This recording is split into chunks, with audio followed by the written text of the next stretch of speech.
China के साथ दुनिया के कौन से देश खड़े हैं? सिर्फ दो, नॉर्थ कोरिया और पाकिस्तान। चाइना का नक्शा याद करिए, इधर है पाकिस्तान, इधर नॉर्थ कोरिया। वो झूला झूल रहा, north Korea Pakistan, north Korea Pakistan, north Korea Pakistan, बाकी खत्म। और इन्होंने कहा बदलाव आया।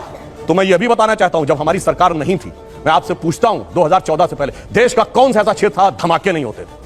आतंकवादी हमले, चंडीगढ़ में धमाके, दिल्ली में धमाके, बंबई में धमाके, पुणे, नासिक, लखनऊ, फैजाबाद, गुवाहाटी, हैदराबाद, चेन्नई, बेंगलुरु, कौन सी ऐसी जगह थी? चलती ट्रेन में धमाके, चलती बस में धमाके, पार्क पे जाइए तो लिखा रहता था छूना नहीं, धमाका हो सकता। बस अड्डे पे जाइए, रेलवे स्टेशन पे जाइए, धमाका हो सकता। और उसके बाद 26/11 के हमले के 9 महीने बाद शर्म शेख में पाकिस्तान से ज्वाइंट डिक्लेरेशन करते हैं, जिसमें बलूचिस्तान भी हिस्सा होता है। यानी हम मान लेते हैं कि हम उसमें इन्वॉल्व हैं। और क्या कहते हैं?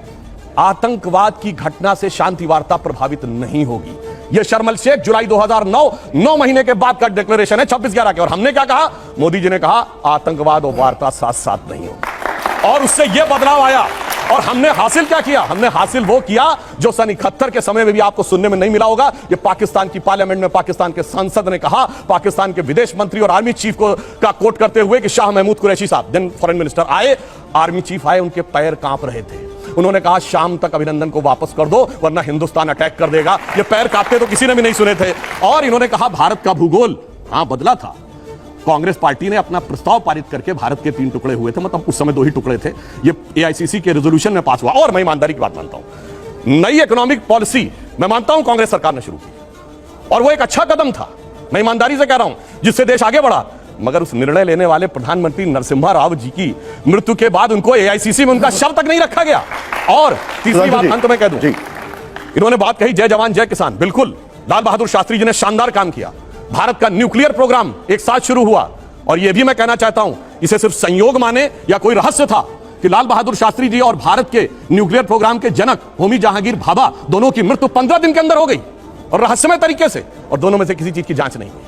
तो इसलिए मैं कहना चाहता हूं, हमने जो परिवर्तन किए हैं वो गुणात्मक परिवर्तन है। अब भारत एक समृद्धशाली, मजबूत, स्वाभिमानी, गौरवशाली राष्ट्र है जिसमें इतना बित्ते भर का भी विदेशी प्रभाव नहीं। पहली बात तो व्हाट्सएप यूनिवर्सिटी का कमाल देखिए साहब, असेंबली होती है, वैल्यू एडिशन निगेटिव हो जाता है। अरे भैया, ऐसा कहीं होता है? अगर कहीं पर कोई आपको असेंबल करने को देता है तो अपना प्रोडक्ट देते हैं तो आप उस पर सर्विस चार्ज लेकर ही बेचेंगे। $1 बिलियन का हम लोगों ने एप्पल के फोन एक्सपोर्ट किए हैं असेंबल करके ही। 25% आईफोन 14 भारत में बने हैं। इसे कहते हैं व्हाट्सएप यूनिवर्सिटी या राहुल गांधी यूनिवर्सिटी, आप जो भी समझ लीजिए। अब दूसरी बात मैं कहना चाहता हूं, दूसरी, अरे भाई आपने हमने आतंकवाद की इतनी घटनाएं उत्तर से दक्षिण तक बता दी। अब दक्षिण कश्मीर के 4 जिलों में रह गया है, वो दिखाई नहीं पड़ा, उसके लिए इनको आंकड़े चाहिए। पर मैं कह सकता हूं, हमारी सरकार के किसी नेता ने आतंकवादियों के लिए आंसू नहीं बहाए। हम ये कह सकते हैं, हमारे किसी नेता ने आतंकवादियों के लिए पलक पावड़े नहीं बिछाए। संसद भवन पे हमला हुआ, जिन जाबाजों ने अपनी जान दे दी, उन्होंने, उनके परिवारों ने मेडल लौटा दिए। चूंकि अफजल गुरु को 7 साल तक सर्वोच्च न्यायालय से निर्णय होने के बाद फांसी नहीं दी रही थी, परंतु सोनिया जी की आंख में आंसू नहीं आए। बटाला हाउस के एनकाउंटर के आरोपियों के लिए आंसू आए।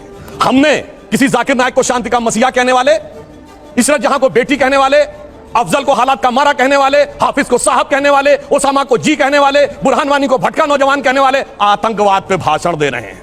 इसलिए हम महिला की बात करता हूं, बिल्किस बानो की बात ये कर रहे हैं। 14 साल वो लोग जेल रख के आए, मुस्लिम थी इसलिए बोला। इसी पश्चिमी उत्तर प्रदेश में एक मुस्लिम महिला थी इमराना, जिसके साथ उसके ससुर ने बलात्कार किया और मौलवी ने फतवा दे दिया कि अब आज से वो अपने ससुर की पत्नी और पति की मां हो गई। और जलवाए जलाल से वो मौलवी साहब विद्वान थे, चू नहीं बोला। ये इनका महिलाओं के प्रति सम्मान था। हमारे यहां किसी ने नैना साहनी को तंदूर में जलाया, छोड़िए वो सब आरोप प्रत्यारोप। मैं तो 100 बात की बात कहना चाहता हूं, वो कहां गए उन लोगों का सम्मान करते थे जिन्होंने कश्मीर वैली में लिखा, छोड़ के चले जाओ हिंदुओं से और अपनी बेटियों को छोड़ जाओ। वो गिरजा टिक्कू जिसके साथ सामूहिक बलात्कार के बाद आरे से काट दी गई और चू नहीं निकला किसी के मुंह से। वहां एक किसी महिला एक के साथ नहीं, पूरी कम्युनिटी के साथ हुआ और सब मौन साधारण किए रहे, क्योंकि वो सेक्युलरिज्म का सुंदर संगीत था, उससे इनको वोट मिलने थे। कहते हैं आईएसआई भारत की धरती पे नहीं था। मैडम, आपकी सरकार के समय में रिपोर्टें हैं आईएसआई के कितने मॉड्यूल्स काम कर रहे थे, और जो आप बता रही हैं वो कहानी तो बहुत पुरानी हो गई।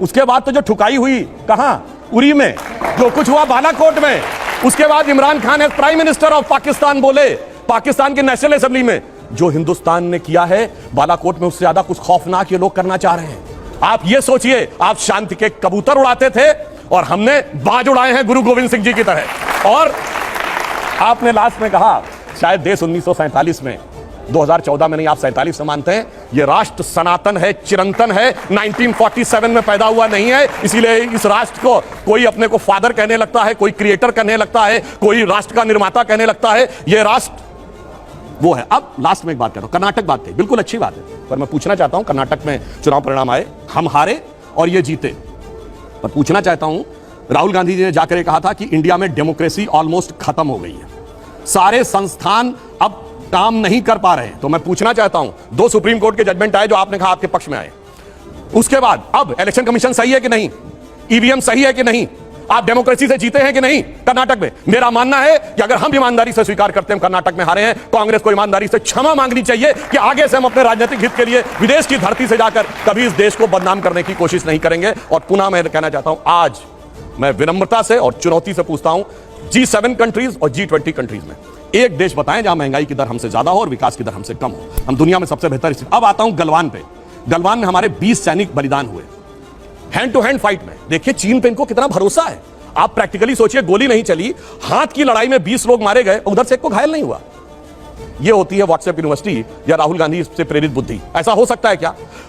इंटरनेशनल मीडिया ने बताया कि 60 के करीब उनके सैनिक मारे गए, उसने एक घायल की भी सूची नहीं जारी की, पर चाइना के डाटा पे भरोसा है और भारत की सेना पे भरोसा नहीं है। और अगर मैं पूछूं, जो हमारे जवान वहां बलिदान हुए थे वो किस रेजिमेंट के थे पता है आपको? बिहार रेजिमेंट। बिहार रेजिमेंट का युद्ध उद्घोष जानते क्या है? बहुत घनघोर सांप्रदायिक लगेगा आपको। बिहार रेजिमेंट का युद्ध उद्घोष है बजरंग बली की जय, मगर वो इनको लगता है सांप्रदायिक।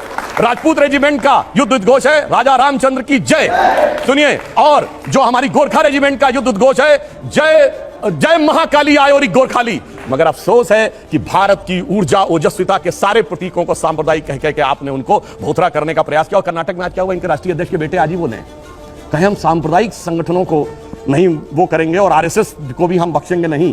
अरे भाई, बड़े मियां तो बड़े मियां, छोटे मियां सुभान अल्लाह। और मैं इनसे विनम्रता से पूछता हूं, अब आप अपना वादा निभाइए। आपने कहा था हम 6% मुस्लिमों को आरक्षण देंगे, मुस्लिम आरक्षण देके दिखाइए। इसकी तो जांच हो रही है, जांच कोर्ट के भी निर्देश पे हो रही है और इंडियन ओलंपिक एसोसिएशन भी कर रही है, उसका इंतजार नहीं है। मगर ये बताइए, केरल में जो लड़कियां पकड़कर धर्मांतरण करके जिहादी बनाने के लिए ले जाई जा रही हैं, वो तो फेक स्टोरी है। महिला सम्मान सब गायब, वहां पर महिला सम्मान गायब। और यहां जो जांच हो रही है कोर्ट के निर्देश में हो रही है, उसका इंतजार नहीं करना है और ताली बजाना है और वहां कहना, जबकि इनके मुख्यमंत्री ओमन चांडी ने कहा है, कांग्रेस के मुख्यमंत्री ने और कम्युनिस्ट पार्टी के मुख्यमंत्री, वहां महिला नहीं, न कश्मीर में चिंता महिला की, न केरल में चिंता। और जहां पर जांच हो रही है, जांच रिपोर्ट आने का इंतजार नहीं, सारी चिंता वहीं पे दिखाई पड़ती है। इसीलिए कहते हैं अंदर से कुछ और बाहर से कुछ और नजर आते हैं। बाखुदा, आगे मैं नहीं बोलूंगा, वो गाना आप लोग जाके देखिए। एप्पल से एप्पल ही कंपेयर करना चाहिए। यहां आदमी 70-80 रुपए में भी जाके नाश्ता कर सकता है, अमेरिका में दिखाइए कोई जहां $1 में नाश्ता हो सकता हो। चुनौती से कहता हूं। इसीलिए मैं कह रहा हूं भाई, ये जो इकोनॉमिक, इसीलिए अगर IMF, वर्ल्ड बैंक ये चीजों की रेटिंग दे रहे हैं तो, और मजे की बात देखिए, उस पार्टी से सबसे ज्यादा विदेश भ्रमण करता है जिनका नेता, विदेश में जाकर ज्ञान देता, उसके बाद उनको नहीं पता। खैर, मगर आपने देखा पूरे प्रवचन में केरल से मुंह मोड़ ले गई। मूवी में कहानी है। और सुनिए, 300 के बारे में केरल के मुख्यमंत्री फ्लोर हाउस पे बोल चुके हैं, इनको वो सुनाई नहीं पड़ता, जबकि ये नेता प्रतिपक्ष से। और वो कौन थे?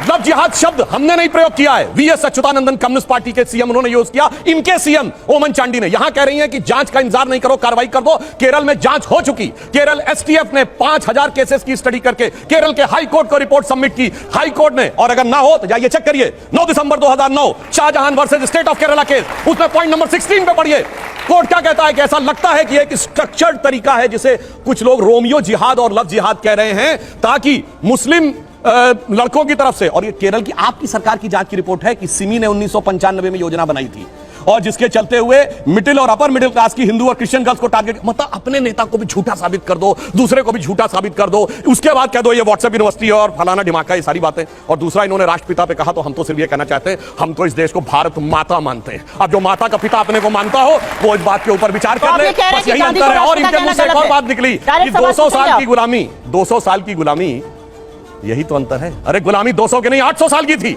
अगर 200 साल की गुलामी थी, छत्रपति शिवाजी महाराज जिससे लड़ रहे थे वो संघर्ष नहीं था, महाराणा प्रताप लड़ रहे थे वो संघर्ष नहीं था, गुरु गोविंद सिंह लड़ रहे थे, यही अंतर है। इसीलिए मैंने जहां पहली बात कही थी, पहली बार एक ऐसी सत्ता आई है जिसपे विदेशी प्रभाव नहीं है। यह विदेशी प्रभाव है कि 200 साल की गुलामी में ही चलते रहते हैं। अब इन्होंने कहा राज्य हारे, हम हारे, मगर जानते क्या अंतर है? कर्नाटका में हमारा आज भी वोट शेयर 36% है।